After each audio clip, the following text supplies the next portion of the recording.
তো বনু ইসরাইলের একজন অন্যতম নবী হচ্ছেন মূসা আলাইহিস সালাম। ফিরআউন একদিন স্বপ্নের মধ্যে দেখলো আকাশ থেকে একটা আলো আসলো, এই আলোটা জেরুজালেমে প্রবেশ করলো। জেরুজালেম থেকে পুরো পৃথিবীতে যতগুলো বনু ইসরাইল আছে সবাইকে ধ্বংস করে দিল। কিন্তু মিশরের মধ্যে যে বনু ইসরাইলরা আছে এদেরকে ধ্বংস করলো না। তাৎক্ষণিক ফিরআউনের ঘুম ভেঙে গেল। ফিরআউন ঘুম থেকে উঠে হতবাক হয়ে গেল যে এমন স্বপ্ন আমি কেন দেখলাম। তিনি সারা রাত আর ঘুমালেন না। পরের দিন সকালে যত জ্যোতিষী ছিল, যত ওঝা ছিল সবাইকে ডেকে পাঠালো। আর মূসা আলাইহিস সালামের সময় কিন্তু সব থেকে বেশি ব্ল্যাক ম্যাজিক বা কালো জাদু করা হতো। ওই সময়টা ছিল জাদুবিদ্যায় পারদর্শী মানুষদের একটা সমাজ। ওই সময়ে সব থেকে বেশি এই জাদুবিদ্যার প্রচলন হতো। ফিরআউন সমস্ত ওঝাদেরকে ডাকার পরে জিজ্ঞাসা করলো যে আমি এমন স্বপ্ন কেন দেখলাম, এই স্বপ্নের ব্যাখ্যা কি? তো বিভিন্ন জ্যোতিষী বিভিন্ন রকম পরামর্শ দিল, তার মধ্যে একটা পরামর্শ গ্রহণ করা হলো। সেটা কি? এই স্বপ্নের ব্যাখ্যা হচ্ছে অতি দ্রুতই একজন সন্তান পৃথিবীতে আসবে যে তোমার সাম্রাজ্যকে ধ্বংস করে দিবে এবং বনু ইসরাইলদেরকে মুক্ত করবে। আর ওই সময় বনু ইসরাইল হচ্ছিল কিপ্তি। কিপ্তি বলতে দাস। ফিরআউনের রাজ্যের ভিতরে যারা ছিল বা ফিরআউনের মন্ত্রিসভার ভিতরে বা ফিরআউনের যারা শক্তির মধ্যে ছিল তারা ছিল স্বাধীন, আর বাকি যত মানুষ ছিল সবাই ছিল দাস। তো এই দাসত্ব থেকে এই বাচ্চা সবাইকে রক্ষা করবে। এইটা শোনার পরে ফিরআউন তো ভয় পেয়ে গেল, যদি এরকম আসলেই ঘটে তাহলে আমার রাজ্য তো ধ্বংস হয়ে যাবে। তখন তিনি একটা আইন পাশ করলেন, আজকের পর থেকে কোনো স্বামী স্ত্রী একসঙ্গে ঘুমাতে পারবে না। কোনো বাচ্চার এই মিশরের মধ্যে জন্ম নিতে পারবে না। যদি কোনো বাচ্চার জন্ম হয় তাহলে তাকে হত্যা করে ফেলা হবে। এইভাবে 10 বছর চলল। 10 বছরে যত বাচ্চা হয়, সে ছেলে হোক মেয়ে হোক, সবাইকে হত্যা করে ফেলা হয়। আল্লাহ তাআলা এটাই বলছেন, ওয়াইয নাজ্জাইনাকুম মিন আলি ফিরআউনা ইয়াসুমুনাকুম সুআল আযাব ইউজাব্বিহুনা আবনাকুম ওয়া ইস্তাহিয়ুনা নিসাকুম। স্মরণ করো ওই সময়ের কথা যখন ফিরআউন বাচ্চাদেরকে হত্যা করত। এক পর্যায়ে ফিরআউন সিদ্ধান্ত নিল যেহেতু এটা ছেলে হবে তাহলে মেয়েদেরকে তো হত্যা করার দরকার নাই। পরে সিদ্ধান্ত নিল কি যে শুধু পুরুষ মানে ছেলে সন্তান যারা হবে তাদেরকে হত্যা করবে, মেয়ে সন্তানদেরকে হত্যা করবে না। এক পর্যায়ে ওই সময়ের যারা আরো বিজ্ঞ ব্যক্তি ছিল বা ফিরআউনের, আজকের জুমার এই সংক্ষিপ্ত সময়ে আমরা এমন একজন ব্যক্তিকে নিয়ে আলোচনা করব যার নামটা কোরআনের সব থেকে বেশি বার ব্যবহৃত হয়েছে। কোরআনের মধ্যে অসংখ্য নবীর নাম আছে, প্রায় 25 জন নবীর নাম আছে। সর্বকালের সর্বশ্রেষ্ঠ নবী মুহাম্মদ সাল্লাল্লাহু আলাইহি সাল্লামের নামও আছে। তবে এই ব্যক্তির যত নাম আছে সমস্ত নবীদেরকে একত্রিত করলেও এই ব্যক্তির নামের সমান হবে না। এই ব্যক্তির নাম হচ্ছেন হযরতে মূসা আলাইহিস সালাম। আল্লাহ তাআলা পুরো কোরআন শরীফের ভিতরে প্রায় 500-এর উপরে বনি ইসরাইল এবং মূসাকে নিয়ে আয়াত নাজিল করেছেন। এতগুলো আয়াত নাজিল করার মানে কি, উদ্দেশ্য কি? আমরা তো আর বনি ইসরাইল না, আমরা হচ্ছে বনু ইসমাইল, মুহাম্মদ সাল্লাল্লাহু আলাইহি ওয়াসাল্লামের অনুসারী। তাহলে আমাদের কিতাবের মধ্যে কেন বারবার বনু ইসরাইলের নাম আসছে? এটা কি এটা ভেবে দেখার বিষয় না? তো ইনশাআল্লাহ আজকের এই সংক্ষিপ্ত সময় এই বিষয়টা নিয়ে আমরা জানবো। আল্লাহ তাআলা কোরআনের মধ্যে বনু ইসরাইল এই নামটা বারবার দেওয়ার উদ্দেশ্য হচ্ছে বনু ইসরাইল ওই সময় যতটা খারাপ ছিল শেষ জামানায় আমরাও ঠিক অতটাই খারাপ হব।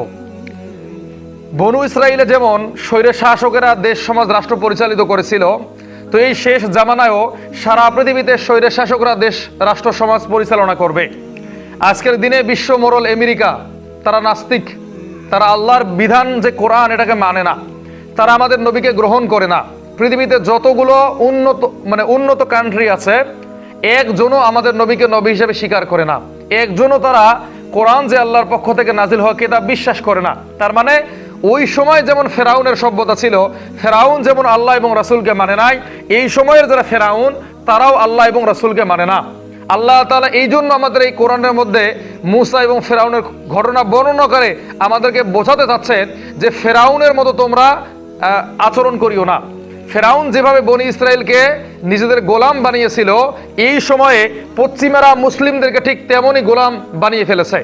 তো আল্লাহ তাআলা সাবধান হওয়ার জন্যই আমাদেরকে বারবার বনি ইসরায়েলের কথা বলছেন। তো বনু ইসরায়েলের একজন অন্যতম নবী হচ্ছেন মূসা আলাইহিস সালাম। ফেরাউন একদিন স্বপ্নের মধ্যে দেখলো আকাশ থেকে একটা আলো আসলো, এই আলোটা জেরুজালেমে প্রবেশ করলো।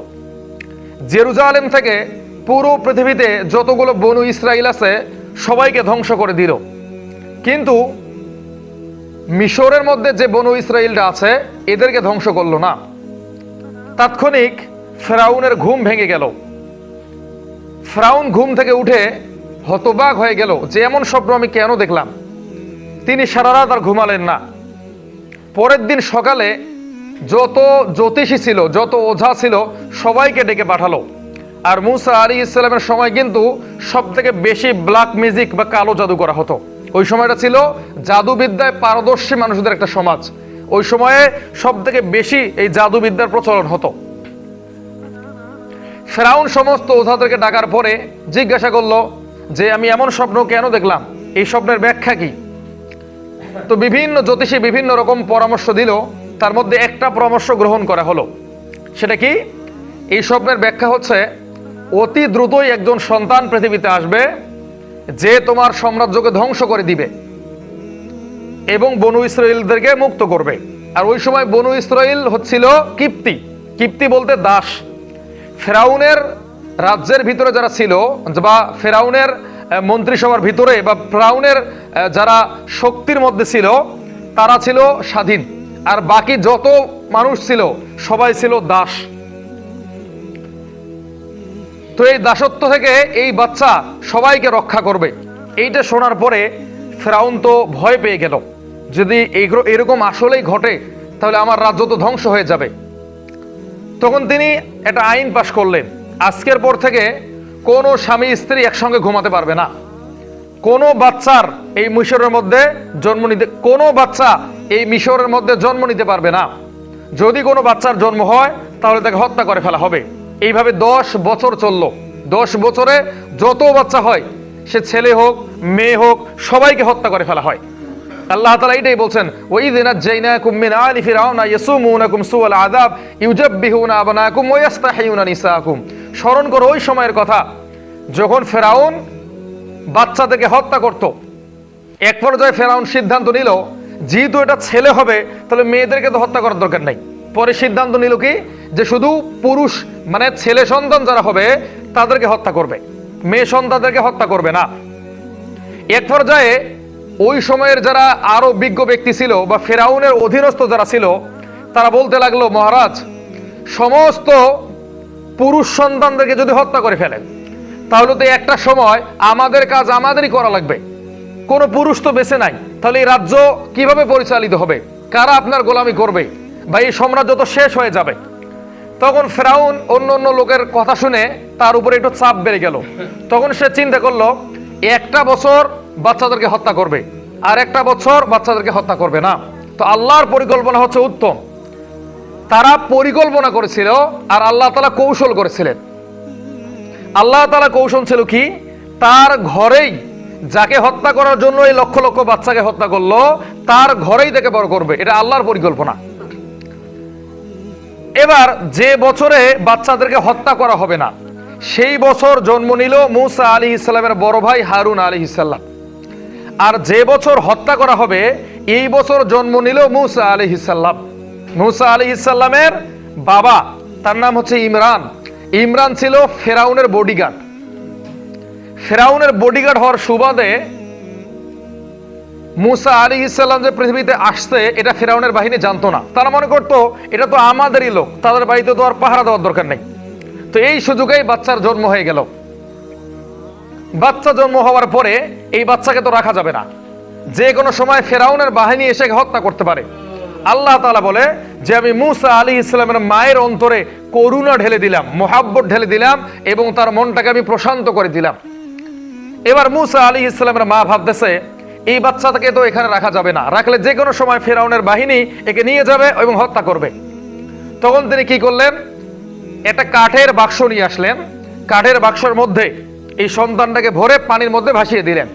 এবং মূসা আলাইহিস সালামের যে বড় বোন আছে, সেই বড় বোনকে তার মা পাঠিয়ে দিল যে দেখো এই কাঠের বাক্সটা ভাসতে ভাসতে কোথায় যায়। তো নদীর মধ্যে এই বাক্স ভেসে যাচ্ছে, উপরে তার বোন রাস্তা দিয়ে হেঁটে যাচ্ছে সুকৌশলে, মানে কাউকে বোঝাচ্ছেন না যে এখানে একটা বাচ্চা আছে।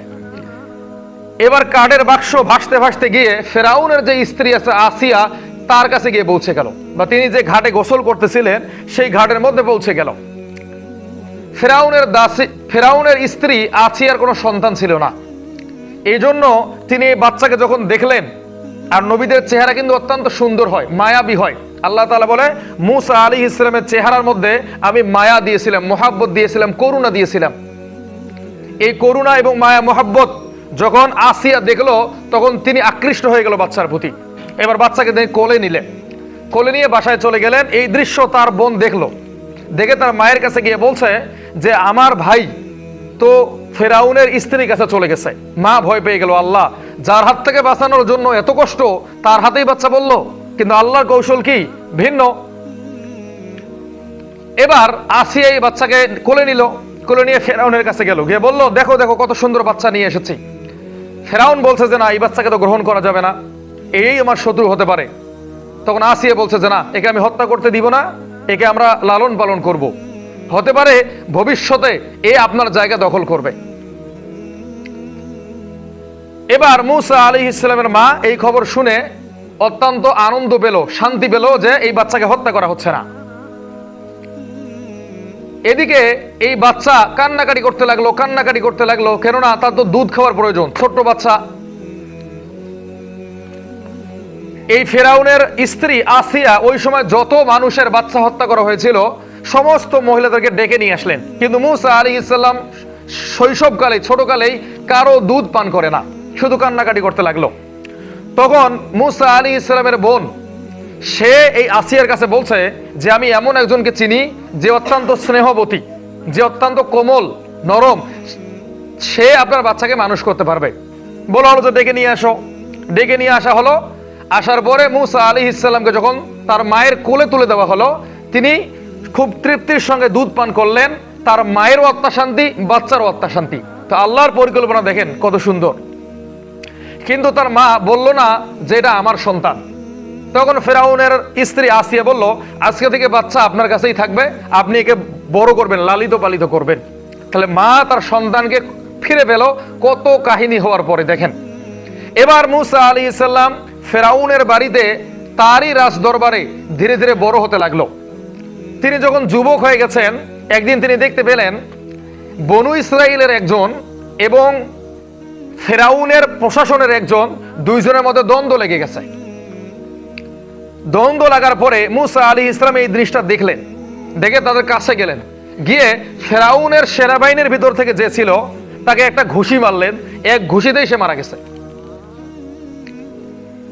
এই খবরটা ফেরাউনের কাছে অন্য লোকেরা গিয়ে পৌঁছে দিল যে আপনার সন্তান বা আপনার ঘরে যে মানুষ হয়েছে সে তো আপনারই দলের একটা লোককে হত্যা করে ফেলেছে। মূসা আলাইহিস সালাম এবার ওই শহর থেকে অন্য জায়গায় চলে গেল। দেখলেন যে লোকটাকে কালকে বাঁচিয়েছেন এই লোকটা আবার আরেকটা লোকের সঙ্গে ঝগড়া করতেছে। মূসা আলাইহিস সালাম তার কাছে গেল, গিয়ে জিজ্ঞাসা করতেছে কি ব্যাপার, কালকে তোমাকে আমি বাঁচালাম, তুমি আবার আজকে ঝগড়া করতেছো। তখন আরেকজন তাকে বলল যে তুমি কালকে একটা লোককে হত্যা করেছো, ফেরাউন তোমাকে খুঁজতেছে, তুমি আবার আজকে এখানে আসছো। তখন তাকে বলা হলো যে তোমার পিছনে ফেরাউনের বাহিনী লেগে গেছে, তোমাকে ধরে ফাঁসি দিবে। তখন মূসা আলাইহিস সালাম হিজরত করার সিদ্ধান্ত নিলেন। প্রত্যেকটা নবী জীবনে হিজরত করেছেন। আপনি সব জায়গায় ঈমান এবং আমলকে ধরে রাখতে পারবেন না।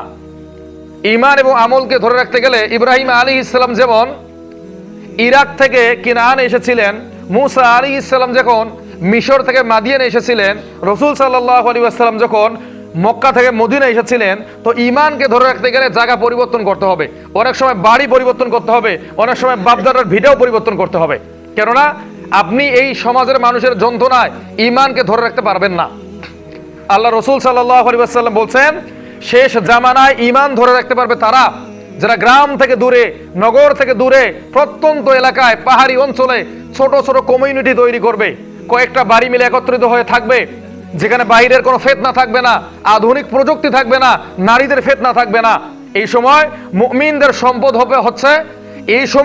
মুমিনদের সম্পদ হবে কিছু গবাদি পশু এবং কিছু শাকসবজি।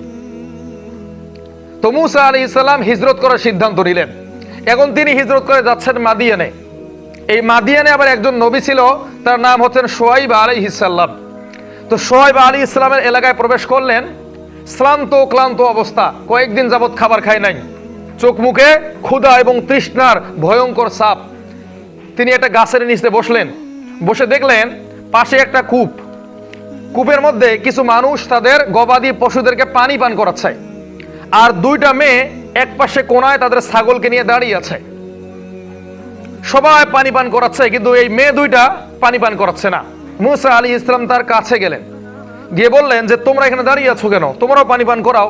তখন এই দুইটা মেয়ে বলছে যে আমরা কিভাবে পানি পান করাবো, সেখানে তো অনেকজন পুরুষ মানুষ, আর আমাদের শরীরে তো এত শক্তি নাই যে কূপ থেকে আমরা পানি তুলবো। মূসা আলাইহিস সালাম তো শক্তিশালী ছিলেন, লম্বা ছিলেন, সুঠাম দেহের অধিকারী ছিলেন। তিনি সামনে গেলেন, তাদের ছাগলগুলোকে নিয়ে গিয়ে তাদের ছাগলগুলোকে পানি পান করে মেয়েদের হাতে দিলেন। এখানে এই দুইটা মেয়ে কিভাবে হেঁটে আসলো সে কথাও কোরআনের মধ্যে বলা আছে। আল্লাহ তাআলা বলছে এই দুইটা মেয়ে লাজুক ভঙ্গিতে হেঁটে আসলো। আজকে আমাদের স্ত্রীরা, আমাদের মেয়েরা কি লাজুক ভঙ্গিতে হেঁটে আসে? আপনাদের এলাকায় তো নারী পুরুষ একসঙ্গে গোসল করে।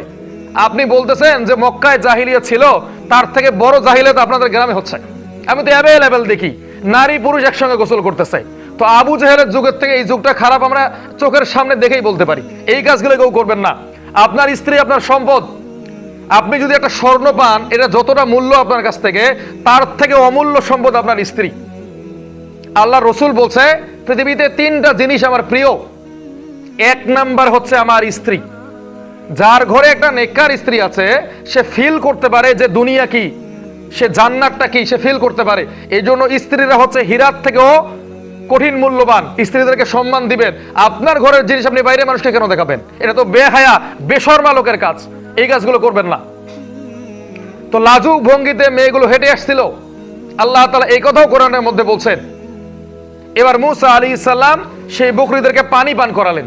পানি পান করানোর পরে গাছের নিচে বসলেন, বসে আল্লাহর কাছে একটা দোয়া করলেন। এই দোয়াটা শিখে রাখেন। তিনি তার ঘর বাড়ি থেকে বিতাড়িত, তাকে কেউ চেনে না, জানে না। তিনি এইমাত্র কিন্তু একটা ভালো কাজ করছে। তিনি ওই মেয়েগুলোকে চেনে না, অথচ তাদের বকরিদেরকে পানি পান করে দিয়েছে। এটা ভালো কাজ করছে। এবার তিনি আল্লাহর কাছে দোয়া করতেছে, রব্বি ইন্নী লিমা আনসালতা ইলাইয়া মিন খাইরিন ফাকির। হে আল্লাহ, তুমি আমাকে যে করুণা দান করবে, এই করুণা পাওয়ার জন্য আমি ভিক্ষুকের মতো বসে আছি। সঙ্গে সঙ্গে দোয়া কবুল হয়ে গেল। এই দুইটা মেয়ে গিয়ে তার বাবার কাছে বলতেছে, আর এই শুআয়ব আলাইহিস সালাম যে নবী, তারই মেয়ে ছিল এই দুইটা মেয়ে গিয়ে বলতেছে, বাবা, অমুক জায়গায় একজন লোক দেখলাম, সুঠাম দেহের অধিকারী, সে বসে আছে, সে দূর থেকে সফর করে এসেছে, তো তাকে একটু আমাদের বাসায় নিয়ে আসেন, আমাদের বাসায় তো কাজের লোক দরকার। এবার শুআয়ব আলাইহিস সালাম বললেন যে ঠিক আছে, লোকটাকে ডেকে নিয়ে আসো। মূসা আলাইহিস সালাম তার বাসায় গেলেন। যাওয়ার পরে জিজ্ঞাসা করা হলো যে তুমি কোথা থেকে আসছো। তখন তিনি সম্পূর্ণ ঘটনা খুলে বললেন যে আমি একটা মানুষকে হত্যা করেছিলাম, এর ফলশ্রুতিতে আমি সেখান থেকে পালিয়ে এসেছি। তখন তার এক বড় মেয়ে প্রস্তাব দিল, কয় বাবা, এই লোককে আমি বিবাহ করতে চাই। তখন শুআয়ব আলাইহিস সালাম বলছেন যে ঠিক আছে, যৌতুক দিনমোহর তো দিতে হবে। দিনমোহর ছাড়া কিন্তু বিয়ে হয় না, জানেন? দিনমোহর দাও কি সুন্নত? কি দিনমোহর দাও বলেন? জানেন না? ওয়াজিব, এটা দিতেই হবে। নামাজ পড়া যেমন ফরজ, দিনমোহর দেওয়া ফরজ, এটা দিতেই হবে। অনেকে আমরা বলি দিনমোহর মানে ক্ষমা করে নিব। তো দিনমোহর ফরজ করেছে আল্লাহ, এটা ক্ষমা করার অধিকার পৃথিবীতে কারো আছে? নামাজ পড়া ফরজ না? সারা পৃথিবীর মানুষ যদি বলে যে ক্ষমা হবে, ক্ষমা তো যেটা দেওয়া আল্লাহ ফরজ করেছেন, সেটাকে ক্ষমা করার স্ত্রীরও নাই, পৃথিবীর কারো ক্ষমা করার অধিকার নাই। তো দিনমোহর তো দিতে হবে। দিনমোহর স্বরূপ শুআয়ব আলাইহিস সালাম বলছেন, আমার বাড়িতে তোমাকে 8 বছরের রাখালের কাজ করতে হবে। আমার যে গবাদি পশুগুলো আছে এগুলোকে দেখতে হবে। একজন নবী, তাকে রাখালের কাজ করতে হবে দিনমোহরনা শোধ করার জন্য। আর তুমি যদি ইচ্ছা করো তাহলে এটা 10 বছরও পূর্ণ করতে পারো। চিন্তা করতে পারেন, 8 বছরে হচ্ছে না, আবার 10 বছর করতে হবে। মূসা আলাইহিস সালাম বললেন রাজি, কেননা তিনি তো অসহায়, না আছে থাকার জায়গা, না আছে খাবার কিছু। এখানে তিনি স্ত্রী পাচ্ছেন, আবার একটা পরিবার পাচ্ছেন, আবার একটা কাজও পেয়ে যাচ্ছেন। এবার তিনি সেখানে দীর্ঘ 10 বছর রাখালের কাজ করলেন। এখানে তার সন্তান হলো কিনা এর বিস্তারিত তথ্য আমি পাই নাই। 10 বছর পরে এবার তিনি যাচ্ছেন তার বাড়িতে। তার বাড়ি কোথায়? মিশরে। তো মিশরে তিনি যাচ্ছেন, যাওয়ার পথে তুর পর্বতের নাম শুনেছি না? এই তুর পর্বতের কাছাকাছি তিনি চলে গেলেন। সেই রাতটা ছিল ভীষণ অন্ধকারের রাত, প্রচন্ড কুয়াশা ছিল, ঠান্ডার মতো, মানে ঠান্ডা ঠান্ডা ভাব। এই সময় তার স্ত্রীর প্রসব বেদনা শুরু হয়ে গেল। আগের দিনে তো আর 1 মিনিটে কোথাও যাওয়া যেত না, একটা জায়গায় যেতে 3 মাস 4 মাস 5 মাস 6 মাস সময় লাগতো, কেননা আগের যুগে মানুষ হেঁটে যেত, না হলে উট অথবা গাধার মধ্যে চলে যেত। তো মূসা তার স্ত্রী হেঁটে হেঁটে যাচ্ছিলেন, যেতে যেতে তুর পর্বতের কাছে তার স্ত্রীর প্রসব বেদনা শুরু হয়ে গেল। আল্লাহ তাআলা এই কথাটা সূরা তোহার মধ্যে বলতেছে যে ফালাম্মা আতাহা নুদিয়া মূসা, আপনি মূসার দৃষ্টান্ত বর্ণনা করেন। ইয রাআ নারান ফাকালা লিআহলিহিম কুসু ইন্নী আনাস্তু নারান লাআল্লি আতীকুম মিনহা বিকবাসিন আও আজিদু আলান নারি হুদা। যখন মূসা এবং তার স্ত্রী তুর পর্বতের কাছাকাছি, তখন তার স্ত্রীর প্রসব বেদনা শুরু হয়ে গেল। মূসা আলাইহিস সালাম দূরে আগুন দেখতে পেলেন, তিনি আগুনের কাছাকাছি গেলেন। তখন আল্লাহর পক্ষ থেকে আওয়াজ আসলো, ইন্নী আনা রব্বুক, নিশ্চয়ই আমি তোমার রব। এখানে আল্লাহ তাআলা সরাসরি মূসা আলাইহিস সালামকে বলছেন যে আমি তোমার রব। চিন্তা করতে পারেন, যেখানে আল্লাহ সরাসরি মূসা আলাইহিস সালামকে বলছে যে ইন্নী আনা রব্বুক, নিশ্চয়ই আমি তোমার রব। ফাখলা আনা আলাইক, পায়ের জুতা খুলে ফেলো। ইন্নাকা বিল ওয়াদিল মুকদ্দাসি তুয়া, নিশ্চয় তুমি একটা পবিত্র উপত্যকায় দাঁড়িয়ে আছো। ওয়া নাখতারতুকা ফাসতামি আলিমা ইউহা, আমি তোমাকে মনোনীত করেছি, তোমাকে যা ওহী করা হচ্ছে তুমি খুব মনোযোগ দিয়ে শোনো। ইন্নানি আনাল্লাহ, নিশ্চয়ই আমি তোমার রব। লা ইলাহা ইল্লা আনা, আমি ছাড়া কোনো ইলাহ নাই। ফা'বুদুনি, আমার ইবাদত করো। ওয়া আকিমিস সালাতা লিযিকরি, এবং আমার শরণার্থে নামাজ আদায় করো। ইন্নাস সাআতা আতিয়াতুন আকাদু উখফিহা, কিয়ামত অবশ্যম্ভাবী, আমি এটাকে গোপন রাখতে চাই। লিতুজজা কুল্লু নাফসিন বিমা তাসআ, যাতে করে প্রত্যেকটা মানুষ তার কর্ম অনুযায়ী ফল প্রদান করতে পারি। ফালা ইয়াসুদ্দান্নাকা আনহা মান লা ইউমিনু বিহা, যারা অকর্ম করে, আল্লাহকে ভয় করে না, তাদের কাছ থেকে দূরে থাকবে। তারা যেন কোনোভাবে তোমাকে তাদের দলের অন্তর্ভুক্ত করতে না পারে। এরপর আল্লাহ তাআলা বলছে, ওয়াহাল আতাকা হাদিসু ইয়া মূসা, হে মূসা তোমার হাতে এটা কি? তিনি বলছেন, ক্বালা হিয়া আসায়া আতাওয়াক্কালু আলাইহা ওয়া আহুশু বিহা ইলা গনামি, আমার হাতের মধ্যে একটা লাঠি, এই লাঠি দিয়ে আমি ছাগল দেখাশোনা করি, পাতা পাড়ি। তোর আল্লাহ তাআলা বলছে যে তোমার লাঠিটা ছেড়ে দাও। ফালকাহা ফাইদা হিয়া হাইয়াতুন তাসআ, এটা সঙ্গে সঙ্গে সাপ হয়ে গেল। আল্লাহ তাআলা মূসা আলাইহিস সালামকে 9টা মুজিজা দিয়েছিলেন। কয়টা মুজিজা? 9টা মুজিজা। তার মধ্যে একটা ছিল তার হাতের লাঠি ফেলা দেওয়া মাত্রই সাপ হয়ে যেত। আমি আগেই বলেছিলাম শুরুতে যে মূসা আলাইহিস সালামের যুগে সবথেকে বেশি কি ছিল? জাদু ছিল। তো আল্লাহ তাআলা মূসা আলাইহিস সালামকেও এই জাদুর মুজিজা দিলেন। 9টা মুজিজার একটা হচ্ছে কি, তার হাতের যে লাঠিটা, এটা ফেলে দেওয়া মাত্রই বিশাল আকারের এক সাপ হয়ে যেত। আবার যখন এই সাপটা হাত দিত, সঙ্গে সঙ্গে লাঠি হয়ে যেত। দ্বিতীয় নম্বরে তাকে মুজিজা দেওয়া হয়েছিল, আল্লাহ তাআলা বললেন তোমার বগলের মধ্যে হাত রাখো, সেখান থেকে উজ্জ্বল একটা প্রদীপ বের হয়ে আসতো। এরপর আল্লাহ তাআলা তাকে মুজিজা দিলেন কি, যখন ফেরাউনের বাহিনী তার কথা শুনলো না, আল্লাহ তাআলা তাকে উকুনের আযাব দিলেন, মানুষের মাথায় অ্যাভেলেবেল উকুন। আল্লাহ তাআলা এরপর কি দিলেন? রক্তের বৃষ্টি দিলেন, এগুলো মুজিজা। এরপর দিলেন কি? ব্যাঙের গজব, পুরো জায়গায় ব্যাঙ, ঘরে বাইরে দরজায় খাবারে প্লেটে সব জায়গায় ব্যাঙ। এরপর একটা মুজিজা দিলেন কি? শস্য কীট, যতগুলোই ফসল আবাদ করা হোক না কেন সব জায়গায় শুধু কীট আর কীট। এইভাবে আল্লাহ তাআলা মূসা আলাইহিস সালামকে মুজিজা দিয়েছিলেন। তো এখান থেকে মূসা আলাইহিস সালাম এই ওহী নিয়ে মিশরের মধ্যে চলে গেল। যাওয়ার পরে আল্লাহ তাআলা এবার মূসা আলাইহিস সালামকে বলছেন যে তুমি তো এখন নবুয়ত প্রাপ্ত হয়েছো, এখন তোমার আর বসে থাকার কোনো সুযোগ নাই, যাও ফেরাউনের কাছে। মূসা আলাইহিস সালাম তোতলা ছিলেন, তিনি তখন বলছেন, রব্বি ইশরাহ লি সাদরি ওয়া ইয়াসসির লি আমরি ওয়াহলুল উকদাতাম মিন লিসানি, হে আল্লাহ আমার মুখের জড়তা দূর করে দাও, আমি যেন ফেরাউনের সঙ্গে কথা বলতে পারি সেই তৌফিক দান করো, এবং আমার ভাই হারুনকে নবী তৈরি করে আমার হাতকে শক্ত করো। মানে তিনি ফেরাউনের কাছে যেতে ভয় পাচ্ছেন, ফেরাউন তো অনেক বড় প্রতাপশালী নেতা, তার কাছে কিভাবে যাবেন? একজন সাধারণ মানুষ হয়ে একাই, তার সঙ্গে কোনো অনুসারী নাই। এবার তার ভাইকেও আল্লাহ তাআলা নবুয়ত প্রদান করলেন। এবার দুই ভাইয়ে ফেরাউনের কাছে গিয়ে দাওয়াত দিল। ফেরাউনকে দাওয়াত গ্রহণ করা লোক। এখন বাংলাদেশের সর্বোচ্চ যিনি ক্ষমতায়, তাকে গিয়ে বলেন যে আজকে থেকে 5 ওয়াক্ত নামাজ আপনি এই জামাতে পড়বেন। সে বলবে পুরো দুনিয়ার সব করা সম্ভব, এটা করা সম্ভব না। বেনামাজিদেরকে নামাজি বানানো খুব কঠিন, এর থেকে বড় কাজ পৃথিবীতে নাই। তাকে বলেন যে আজকে থেকে বাংলাদেশের সংবিধান কোরআন হবে, কোরআন যা বিচার ফয়সালা দিবে তাই অনুযায়ী সিদ্ধান্ত গ্রহণ করতে হবে। করবে? করবে না। তো যারা যত বড় ক্ষমতায় থাকে তাদের ইসলামটা পালন করা তত কঠিন হয়। তবে কোন ব্যক্তি যদি মুমিন হয় তার কাছে সহজ হয়ে যায়। যেমন আবু বকর, তিনিও তো অর্ধ পৃথিবীর খলিফা ছিলেন, তার কাছে কি সহজ হয় নাই? ওমর রাদিয়াল্লাহু তাআলা আনহু, তিনি মানে পৃথিবীর অর্ধেকেরও বেশি সীমানা তার আয়ত্ত ছিল। তিনি পুরো পৃথিবীর অর্ধেক পৃথিবীর খেলাফতের দায়িত্ব পালন করেছেন, তার কাছে সহজ ছিল না? তার কাছে সহজ থাকলেও তারা কিন্তু মানুষের কাছে শত্রু হয়ে গিয়েছিল। ওমর রাদিয়াল্লাহু তাআলা আনহুকে ফজরের নামাজরত অবস্থায় পিছন থেকে ছুরি মেরে হত্যা করা হয়েছে। আলী রাদিয়াল্লাহু তাআলা আনহু ফজরের নামাজে যাচ্ছেন, তাকে পিছন থেকে ছুরি মেরে হত্যা করা হয়েছে। ওসমান রাদিয়াল্লাহু তাআলা আনহু কোরআন পড়তেছিলেন, তার বাড়িতে আগুন লাগিয়ে দেওয়া হয়েছে, তাকে খঞ্জর দিয়ে আঘাত করা হয়েছে, তিনি মারা গেছেন। এরপরও 15 বার তার পেটের মধ্যে আঘাত করা হয়েছে যে সে মারা গেছে কিনা। এটা আবার কে করেছে জানেন? হযরতে আবু বকর রাদিয়াল্লাহু তাআলা আনহুর ছেলে আব্দুল্লাহ। এত বড় সাহাবী, যিনি দুনিয়াতে জান্নাতের সার্টিফিকেট পেলেন, তারই ছেলে, কুলাঙ্গার ছেলে। এই ছেলে আবার 3 নম্বরে, যিনি নবীজির 2 মেয়েকে বিবাহ করেছিলেন, তাকে পুড়িয়ে মেরেছে। তাহলে বাবা ভালো হলে সন্তান ভালো হয়? বলেন, বাবা ভালো হলে সন্তান ভালো হয়? সব ক্ষেত্রে হয় না। নেতা ভালো হলে কি কর্মী ভালো হয়? কর্মী ভালো হলে কি নেতা ভালো হয়? তো যার যার ব্যক্তিগত ভাবে নিজেকে পরিশুদ্ধ করতে হবে। আমি যদি ভালো হই, আমি আল্লাহর কাছে দামি। সবাইকে ভালো করার দায়িত্ব আল্লাহ আমাকে দেয় নাই।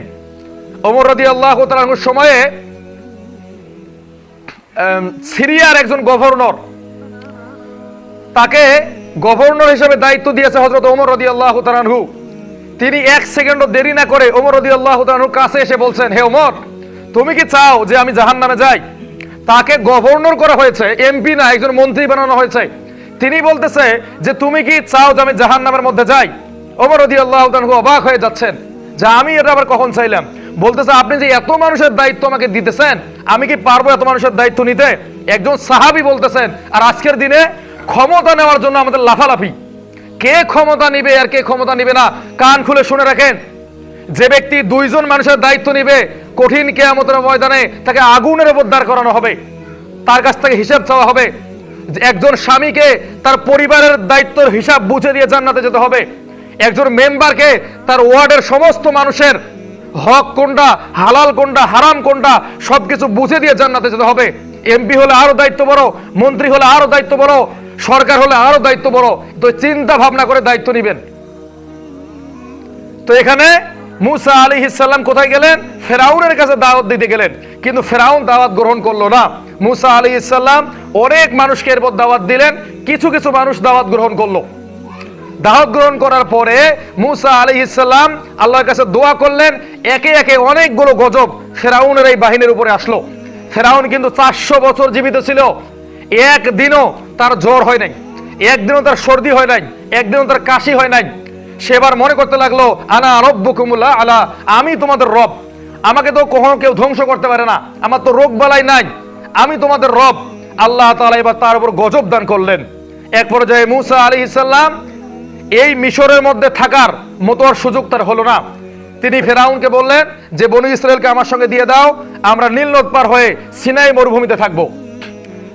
ফেরাউন এবার কৌশল করলো যে পুরো বনী ইসরায়েলকে তো একসঙ্গে পাওয়া যায় না, তো পুরো বনী ইসরায়েলকে আমি মুক্তির ঘোষণা দেই, তারা যখন লৌহিত সাগরে কাছাকাছি যাবে, পিছন থেকে বাহিনী নিয়ে গিয়ে তাকে আমরা হত্যা করে ফেলবো।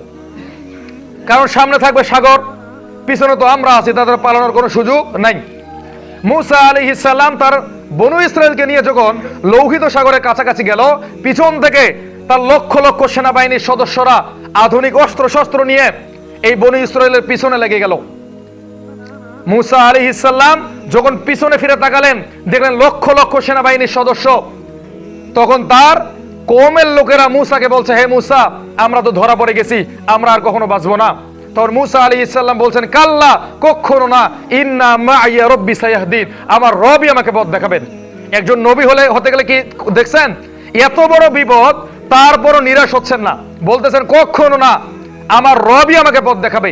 তো এরকম আত্মবিশ্বাস নিতে হবে একজন নেতাকে। ফিরাউনের বাহিনী যখন একেবারে কাছাকাছি, আল্লাহ তাআলা মূসা আলাইহিস সালামকে একটা মুজিজা দিলেন, বললেন তোমার হাতের লাঠি দ্বারা লৌহিত সাগরে আঘাত করো। সঙ্গে সঙ্গে 12টা রাস্তা হয়ে গেল। কয়টা রাস্তা? 12টা রাস্তা। ইয়াকুব আলাইহিস সালামের সন্তান ছিল কয়জন? 12 জন ছিল। এই ইয়াকুব আলাইহিস সালামের 12 সন্তানদের মধ্য থেকেই পুরো বনি ইসরাইল। আল্লাহ তাআলা এই জন্য 12টা রাস্তা তৈরি করে দিলেন, যেন 12টা এই মানুষের সন্তানরা একসঙ্গে পার হয়ে যেতে পারে।